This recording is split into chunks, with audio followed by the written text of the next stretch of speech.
el Power. Me parece que Steven se desconectó. Bien. Bueno. Comenzamos. Vamos a definir, para empezar, estos términos que estábamos mencionando antes, que es el de salud. Salud viene de salvación del alma, plenitud del ser humano en su aspecto biológico, psicológico, espiritual y social. La Organización Mundial de la Salud define a la salud como un estado de completo bienestar físico, mental, social y espiritual. El término salud se contrapone a la enfermedad y es objeto de especial atención por parte de la medicina y de las ciencias de la salud. Las emociones y los pensamientos en equilibrio también son importantes a la hora de hablar de salud. Vamos ahora a definir espíritu. El espíritu humano es un componente filosófico, psicológico, artístico, de conocimiento humano, la parte espiritual o mental. Incluye nuestro intelecto, emociones, miedos, pasiones y creatividad. Vamos al término de enfermedad. La Organización Mundial de la Salud define a la enfermedad como la alteración o desviación del estado fisiológico en una o varias partes del cuerpo. Perturba o daña a una persona en lo moral o en lo espiritual. Las emociones y los pensamientos en desequilibrio también son importantes a la hora de hablar de enfermedad, ya que cada enfermedad suele estar originada por una emoción en desequilibrio. La salud y la enfermedad son parte integral de la vida, del proceso biológico y de las interacciones medioambientales y sociales. Somos cada emoción, sensación, vivencia y estímulo. Es de gran importancia la familia, la escuela y el resto del entorno social. Todo lo que acontece a lo largo de nuestra crianza, crecimiento, determina nuestra salud integral o nuestra enfermedad. Esto es importante que lo podamos saber. Si hablamos de enfermedad en el terreno de nuestras emociones en desequilibrio, lo importante es poder realizar una introspección, mirar hacia adentro, hacer un recorrido por nuestra propia historia, aceptarnos, comprendernos, no juzgarnos y comenzar el camino de la sanación. Algunas de las emociones, yo hice un listado en emociones positivas y negativas, por supuesto que hay más, pero ahora vamos a hablar sobre esto porque está bueno poder mirar hacia adentro y ver cuáles son aquellas emociones a trabajar. Dentro de las positivas tenemos la alegría, gratitud, serenidad, esperanza, inspiración, admiración, amor, entusiasmo, ternura, perdón, compasión. Dentro de las negativas tenemos celos, envidia, culpa, frustración, tristeza, desesperación, ira, resentimiento, indiferencia, ansiedad, pánico, entre otras. Acá puse unos breves ejemplos de las emociones, cómo están ligadas directamente a una enfermedad que después se manifiesta en lo físico. Por ejemplo, el miedo y el pánico, que termina afectando todo lo que tiene que ver con los intestinos, provoca calambres, parálisis muchas veces, que cuando uno asiste a una consulta médica no tiene nada. O sea, el médico atiende al paciente, no encuentra cuál es el origen de ese problema, pero sí termina siendo un problema que se originó por una emoción en desequilibrio. La ansiedad, por ejemplo, aumenta las infecciones virales, los problemas cardíacos, la diabetes, el asma. Los celos, la envidia y la culpa traen muchos dolores de cabeza, problemas gástricos a repetición, el resentimiento que puede derivar en problemas como dolores musculares o el cáncer, la tristeza que afecta a los riñones, problemas de garganta, el pecho, ahora vamos a ahondar en esto. La ira que afecta al hígado y trastornos en la mandíbula. Bueno, esta placa que tomé del muro de una amiga que ya no está, que nos mira desde otro lugar, que tiene que ver con, ella trabaja mucho, una psicóloga que trabaja mucho el tema del perdón, y hablaba esto de lo que uno debe perder al momento de perdonar, ¿sí? De soltar, de dejar ir, de soltar esa amargura, esto que nos envenenó el alma, y de precisamente donar sobre ese perdón, donar sobre esa persona que nos dañó, amor, para poder curarnos a nosotros mismos. Es importante conocernos, conocer las emociones. Esto nos ayuda a comprender a otros y a nosotros mismos.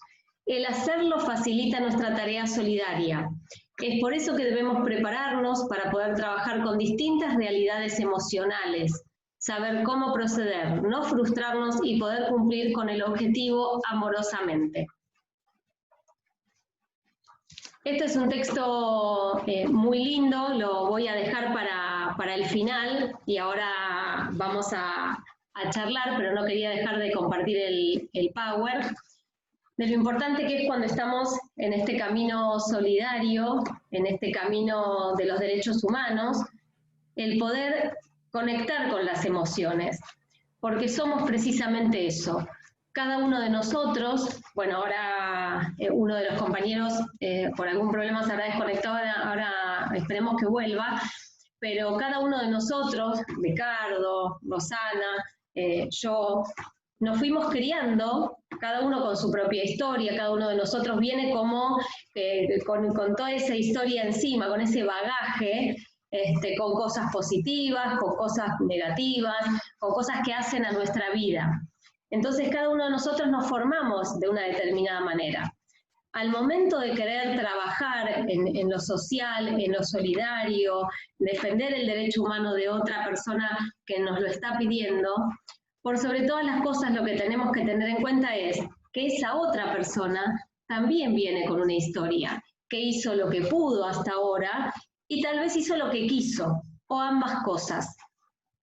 Si yo puedo trabajar mis emociones en desequilibrio, si yo puedo entender que hay cosas en mí que debo modificar, que debo trabajar y que las puedo sanar, voy a poder comprender y empatizar con aquel otro que cruzo en el camino, ya sea temporalmente, de forma casual, o porque estoy conformando un grupo de trabajo y voy a llevar adelante una acción solidaria. En mi caso, Roxana es parte de esa asociación civil, yo presido una asociación civil, trabajamos con niños y con familias de zonas rurales de la provincia de Chaco, de Argentina, y uno se encuentra con muchísimas realidades. Entonces, lo que uno tiene que hacer es entender que detrás de cada una de esas realidades hay una historia, hay una emoción en desequilibrio, y para no frustrarme en este camino de los derechos humanos y de la solidaridad, debo poder trabajarlo. Esto es sumamente importante. ¿Por qué? Porque no trabajamos con cosas, trabajamos con personas como nosotros. Entonces, muchas veces pasa que en el camino de los defensores de derechos humanos o en el camino de las personas que están en tareas solidarias, hay gente que se frustra. Y esto nos ha pasado a todos. Uno se frustra en el camino porque tal vez lo que recibe, la respuesta, no es la misma. No solo de quien está ayudando, sino también de los compañeros de grupo o de equipo. Esto es importante. ¿Por qué? Porque a veces uno espera la respuesta de una persona a la que asiste como defensor de derechos humanos, pasa mucho con las víctimas de violencia, y que por ahí no estaban preparadas, no es el momento, entonces uno se frustra porque intervino y de repente esa persona, bueno, desiste de la ayuda, nosotros pusimos un montón y entonces después escucha, ahí te leo, Ricardo, uno después escucha a la gente y dice, pero yo hice tantas cosas, y pregunté y fui hasta la fiscalía y en la comisaría y los médicos, y al final, bueno, no hay que frustrarse, hay que comprender que nosotros hicimos nuestra parte, pero que esta persona tal vez no estaba preparada. Entonces, lo mejor es entender que emocionalmente tal vez está atravesando diferentes etapas y la podemos acompañar. Una de las cosas que siempre aconsejo es que cuando uno va a asistir a una persona, es preguntarle qué está necesitando. Porque yo puedo encontrarme con Ricardo, puedo encontrarme con Rosana, y puedo suponer que están necesitando lo que creo yo que están necesitando, por lo que veo o por mi propia historia. Entonces, dejo de ser objetiva. Entonces, ofrezco mi ayuda o doy lo que creo, y tal vez no es lo que Ricardo, lo que Rosana estaban esperando, necesitando en ese momento. Por eso es tan importante correrse de la historia de uno, y poder empatizar con quien tengo adelante y con quienes tengo a mi alrededor si estoy en un equipo o en un grupo de trabajo. Eso es importantísimo, porque en el grupo de trabajo estoy también intentando caminar hacia el mismo objetivo, pero con historias diferentes, con personas diferentes, que emocionalmente tienen diferentes historias. Muchas veces nos pasa en los trabajos de equipo que cuando vamos a realizar una tarea, sea de defensa de derechos humanos, un evento solidario, muchas veces pasa que hay alguien que siempre se enferma a último momento. Y si uno empieza a tomar nota de todas esas situaciones, suele ser siempre la misma persona o las mismas personas. Y esto tiene que ver con los miedos, con el creer que no voy a poder, con el sentirme juzgado por el resto de mis compañeros. Entonces, en ese caso, el grupo se enferma, porque es la famosa frase de que si hay una manzana podrida en el cajón, se pudren todas. Esto es lo mismo. Entonces, ¿qué debo hacer? Trabajar la salud del grupo. ¿Cómo se hace? Cada uno haciendo una introspección, trabajando la propia, entendiendo que mis compañeros, que todas aquellas personas que están conmigo en el camino, tienen otras historias y que si yo puedo sumar, puedo acompañar desde ese lugar, ¿no? Desde vos tenés que hacer, desde el dedo acusador, porque si no, el otro se siente muy invadido. Si no, yo estoy acá, estoy, lo que necesites me podés pedir, vamos a caminar juntos y vamos a sanarlo. Entonces el otro, lejos de sentirse aturdido y obligado a cambiar algo que tal vez no es el momento, puede abrirse al proceso de salud, de sanación. ¿Cómo se enferma el espíritu? ¿Y por qué se habla de emociones y no de sentimientos? Emociones y sentimientos de la mano. Hablamos de lo mismo, porque una emoción está totalmente de la mano con un sentimiento. Si hay una emoción en desequilibrio que tiene que ver, por ejemplo, con la angustia, tiene que ver con un sentimiento de angustia. Así que eso va totalmente de la mano. Y cuando hablamos de lo espiritual, hablamos de que uno se puede enfermar desde lo espiritual cuando se enferma desde las emociones, porque está íntimamente, está todo tan ligado que la emoción afecta a lo espiritual, se empieza a hacer como una maraña y esto después se manifiesta en el físico. Para que el físico se enferme, Ricardo, tiene que primero haberse dañado el espíritu, la emoción, y uno no lo pudo detectar. Por eso la prevención. Si yo sé que cada vez que tengo que hablar en público o organizar un trabajo en donde a mí me pone nerviosa hablar con gente y tengo problemas de garganta, tengo que trabajar esto, ver por qué me pasa para evitar que me vuelva a pasar, porque ya lo puse en el cuerpo. ¿Se entiende? ¿Sí? Entonces, esto es lo importante, que podamos entender a la persona como cuerpo, mente, espíritu, a la persona en su totalidad.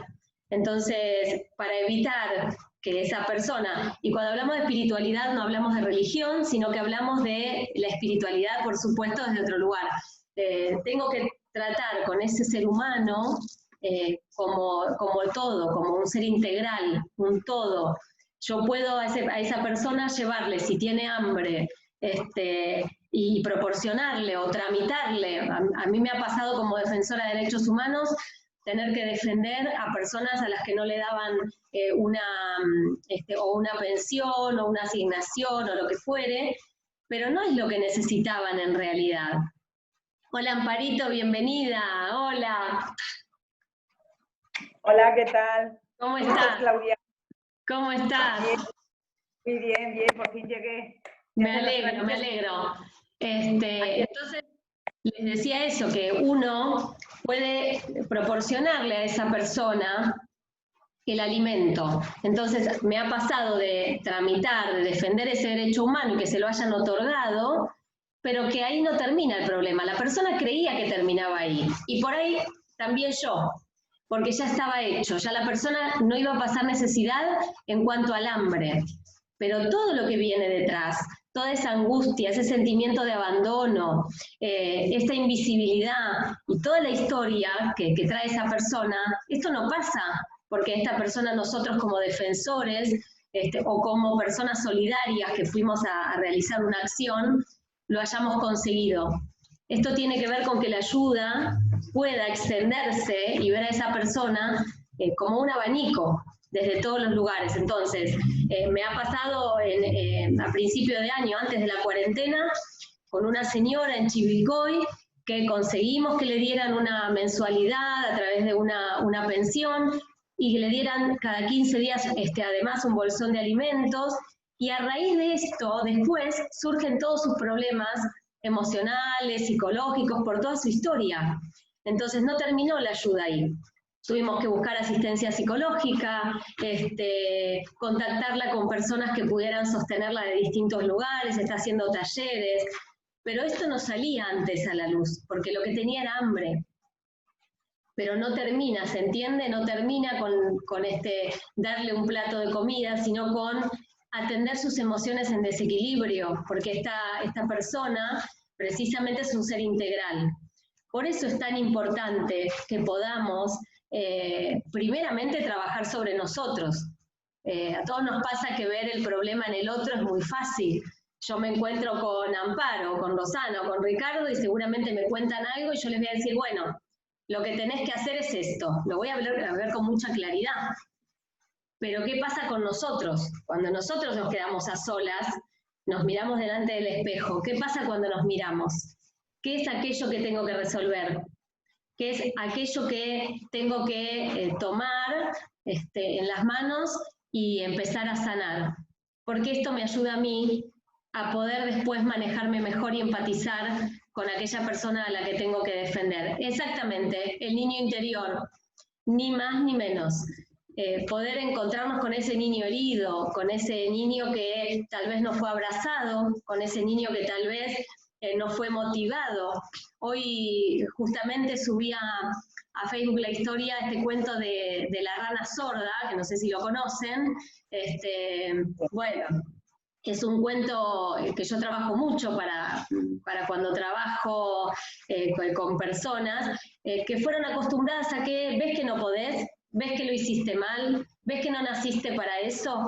En cambio, si uno apuesta y le muestra al otro, no solo a ese niño, sino a ese adulto, hablándole a ese niño que tiene adentro, ves que lo podés hacer, ves que sos capaz, porque todos nos merecemos esa palabra de aliento que tiene que ver con la salud.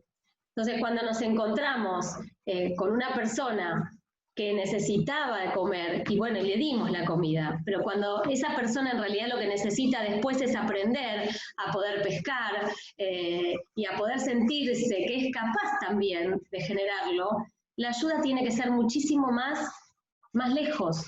Esto tiene que tener una continuidad. Este es el camino de los derechos humanos, el camino de lo solidario, poder sanar las emociones mías, poder trabajar conmigo y poder extender esto y compartirlo con los demás, para entender que tal vez esa persona con la que yo estoy cruzando, que vino a pedir mi ayuda como defensor de derechos humanos, o simplemente para que pueda asistirlo en algo puntual desde la solidaridad y la empatía, poder entender que esa persona tiene una historia, que en esa persona hay un montón de cosas que no estoy viendo a simple vista, pero que tengo que tener en cuenta al momento de trabajar. De esta manera, en el camino solidario, nos vamos a frustrar menos, en el camino de los derechos humanos nos vamos a frustrar menos.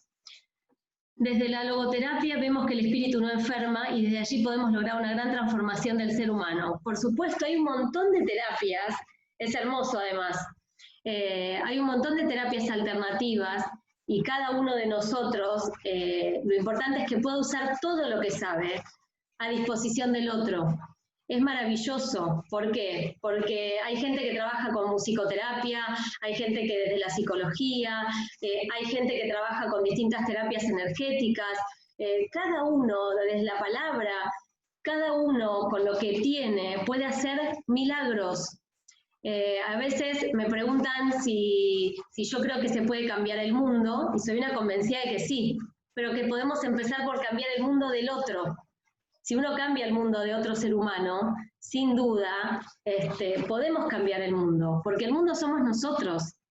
Y no necesitamos ir muy lejos para poder cambiar la vida de otros. Fíjense que si no estuviese este medio, yo no podría estar con ustedes que están en Perú, en España. Bueno, Rosana está en mi mismo país, no podríamos, y sin embargo podemos estar muy juntos, estar muy cerca, a través de una pantalla, y lo podemos sentir, porque todo lo que tiene que ver con el amor y con la energía se siente, esto se puede percibir, entonces esto es maravilloso que podamos conectarnos, y esto que les decía, no hace falta ir muy lejos, yo puedo enviar un mensaje, yo puedo hacer una videollamada, puedo conectarme por Zoom, y tranquilamente ayudar al otro a sanar sus emociones sin moverme ahora en época de pandemia de mi casa. Se pueden hacer muchísimas cosas, como por ejemplo lo que sostengo en cada clase, que Rosana siempre está ahí presente, esto de poder difundir y sanar a través de las distintas redes, Facebook, Instagram, lo que sea, sanar a través de lo que el otro va a consumir. Cuando va a abrir, yo abro el Facebook y veo una palabra de aliento, algo que me motiva, una linda historia, y voy a sanar una emoción, seguramente en algo tal vez me voy a identificar. Si yo subo estadísticas de muertos y sigo hablando de las cosas que tienen que ver con la pandemia, cuando eso ya la gente lo puede tener en cualquier medio, si quiere ir a buscarlo, me parece que lo que hago es enfermar. Aumento el miedo provoca muchísimos trastornos de salud, muchísimos, y no sabemos a quién le llega. Si yo publico cosas que tienen que ver con el pánico, y vamos a suponer que lo abre Ricardo, y Ricardo sufre de miedos, y supongamos que tuvo una persona cercana que ha padecido la enfermedad, lo que voy a lograr es desestabilizar su salud. ¿Por qué? Porque él abrió, leyó, aumenté su inestabilidad y no colaboré. Entonces, como defensores de derechos humanos, como personas que estamos en el camino solidario, trabajando por un mundo mejor, tenemos que ser responsables de cada cosa porque la gente nos mira, nos toma de ejemplo. Entonces, todo lo que podamos hacer para provocar, para regalar, para sumar salud, en todos los órdenes, bienvenido sea. ¿Alguna pregunta, Amparo, Ricardo, Roxy? No sé si alguien está... Bueno, más de temas emocionales, cómo tratar las emociones. Entonces, ahora con la situación que estamos viviendo, es complicado. Es una tarea ardua. Las personas que tienen miedo o que son simplemente muy negativas de naturaleza. Con estas personas tienes que transmitir una serenidad, una tranquilidad, un decir todo pasará, hay que aguantar, resistir, porque también hay cosas positivas, pero no se suelen ver porque es verdad que la situación es tan complicada que es imposible verlo, ¿no? Pero esa resistencia, estamos hablando que esta conferencia de hoy es más de cómo gestionar las emociones. Bueno. Es una de las cosas básicas y primordiales del ser humano, es muy importante, y nosotros como defensores de derechos humanos lo que tenemos es aportar tranquilidad, mediar en el sentido de positivismo. Sí, ¿sabes qué? Inunda mucho más y es un trabajo súper difícil, pero bueno, hay gente que entra en pánico y gente que es psicosomático porque el miedo después empiezan a tener problemas de estomacales, dolores de cabeza, y eso lo provoca el miedo, y entonces hay que estar con esas personas. Claro, una cosa es ser defensores de derechos humanos y otra cosa es ayudar emocionalmente. ¿Sabes qué, Amparo? En el camino de los derechos humanos, nosotros nos vamos a empezar a cruzar con gente y vamos a tener que, está de la mano esto de, nos quedan, 10 minutos, de ayudar al otro. Y esto que vos decís, de lo importante que es trabajar las emociones, lo difícil que es, porque no todos estamos preparados, no todos estamos en el mismo momento, por eso hay personas que empiezan una terapia, por ejemplo, psicológica, y al mes abandonan, por ahí no estuvieron preparados para poder enfrentarse a eso que les duele. Cuando uno no está preparado es porque esa situación duele, porque encontrarse con algún problema de ese niño herido provoca tanto dolor que es mejor dejarlo ahí. Es mejor no tocarlo, pero esto uno después lo padece y lo lleva a la vida de todos los días. Entonces, ¿qué es lo importante? Vos me decís esto de la gente que es tóxica, que a veces está tan negativa.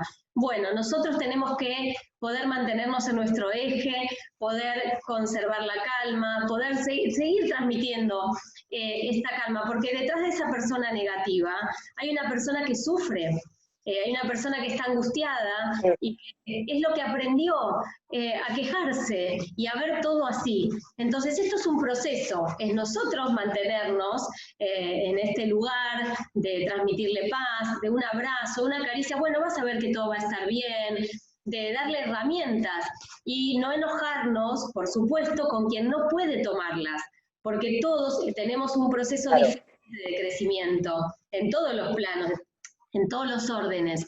Y esto que vos decís, el tema de salud y enfermedad a mí es un tema que me apasiona porque da para hablar horas y horas, pero esto que vos decís de los dolores de estómago, todo lo que tiene que ver con el estómago tiene que ver con lo que no digiero, con lo que no puedo procesar.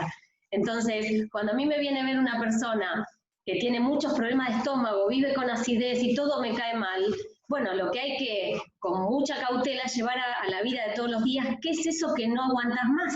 ¿Qué es eso que no podés digerir en tu vida de todos los días para que la comida te tenga que mostrar que te cae mal? O esto de la pandemia. La pandemia está ligada con el miedo, con lo respiratorio, y tiene que ver con las emociones, con todo esto de el aliento de vida, esto de conectarnos con lo que de verdad nos provoca el estar vivos, si nos provoca placer, si nos provoca un estado de alerta permanente, si lo puedo disfrutar. Es un tema que nos lleva muchísimo tiempo. Yo a mis alumnos y a pacientes lo que les pido es que hagan una lista, que lleven un cuadernito, en donde pongan todas esas emociones positivas con las que se pueden conectar a diario. Y la otra columna, las que no pueden conectar.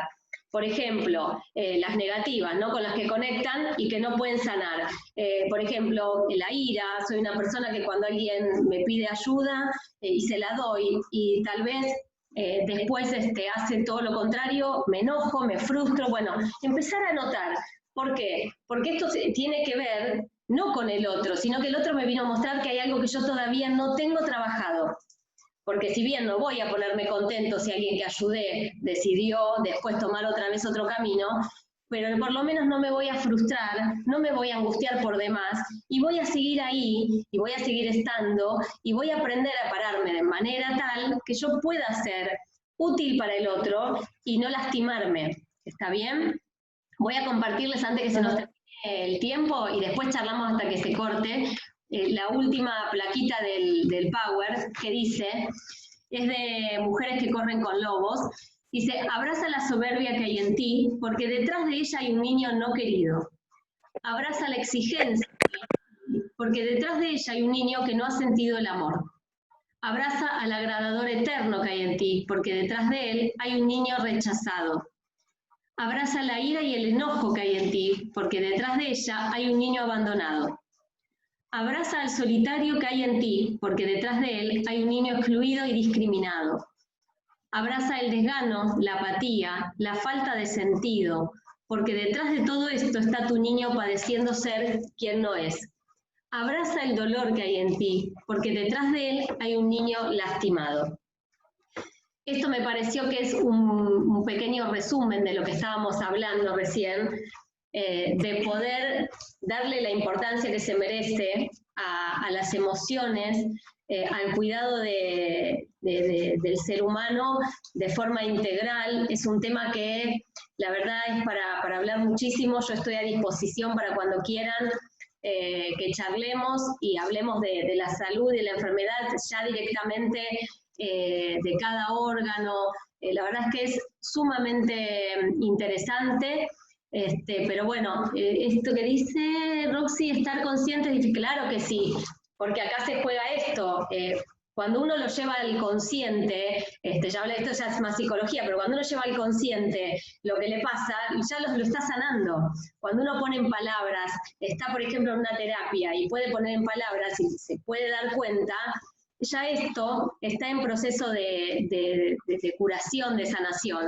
Ahora, cuando uno habla con el otro, por ejemplo, ya sea una persona que está viviendo violencia en una casa, dentro de la familia o dentro de un trabajo, y cuando uno lo habla y el otro dice, no, pero no, yo no lo veo así, esta persona lo que necesita es un acompañamiento y es más herramientas, porque si yo le digo, no, pero te das cuenta que tenés que dejar este lugar, y la persona lo va a hacer seguramente, porque la vamos a incitar y se va a sentir empoderada en ese momento, pero después va a volver a repetirlo, porque no lo internalizó, no lo trabajó.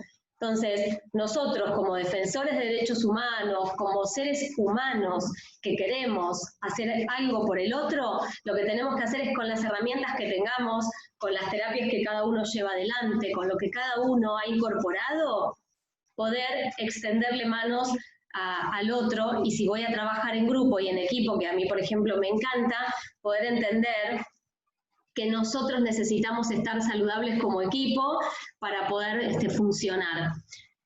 Es importante aprender a poner límites, y esto tiene que ver con las emociones también, y los límites están ligados con el amor.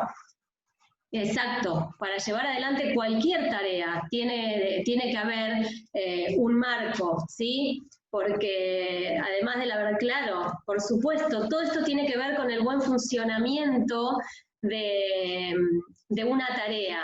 Yo tengo que ser honesto conmigo para poder ser honesto con los demás. Tengo que poner un límite, un orden. Si no hay orden, no se puede trabajar. Viene el propósito exacto.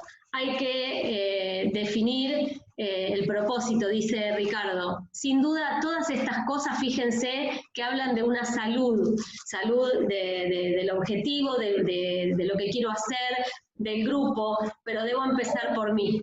Para poder trabajar con la gente que vamos a suponer que nosotros hoy decimos, bueno, vamos a los 4 armar un grupo para poder ayudar a otra persona o a otra institución. Si nosotros no podemos congeniar, si nosotros no podemos entender que cada uno tiene sus formas, sus tiempos, y que si, por ejemplo, Amparo está en alguna situación, en vez de nosotros 3 decir, ¿vieron que Amparo no vino? ¿Vieron que...? En vez de preguntarnos por qué no pudo venir Amparo, qué necesitará Amparo, porque es parte de este grupo y sin ella no es lo mismo, cuando no vemos a ese grupo desde la salud y hacemos hincapié en lo negativo, el grupo se termina rompiendo, los objetivos no se cumplen, viene lo que es la frustración dentro del camino de los derechos humanos, la solidaridad, y nadie sale beneficiado, ni el grupo, ni las personas que lo conformaban, ni a quién iba la ayuda, ¿sí? Bueno, yo antes que se nos corte, estoy contentísima de haber podido transmitirles esta clase, que para mí es una clase que da para que hablemos horas y horas, así que estoy a disposición de ustedes, ya saben, cuando quieran, cualquier consulta que me quieran hacer, también lo pueden hacer, le pueden pedir a Laura mi contacto, o me buscan en Facebook sin problema. Y bueno, les deseo lo mejor a cada uno en su lugar, Perú, bueno, Argentina, Rosy que está conmigo, Amparo, vos en España, y que puedan trabajar con algo tan lindo como son los derechos humanos y lo solidario. Gracias. Gracias, Claudia. Gracias. La próxima sesión que llevamos a medias. Pues nada, nos vemos la semana que viene, chicos. Gracias a todos. Gracias a ustedes, bendiciones.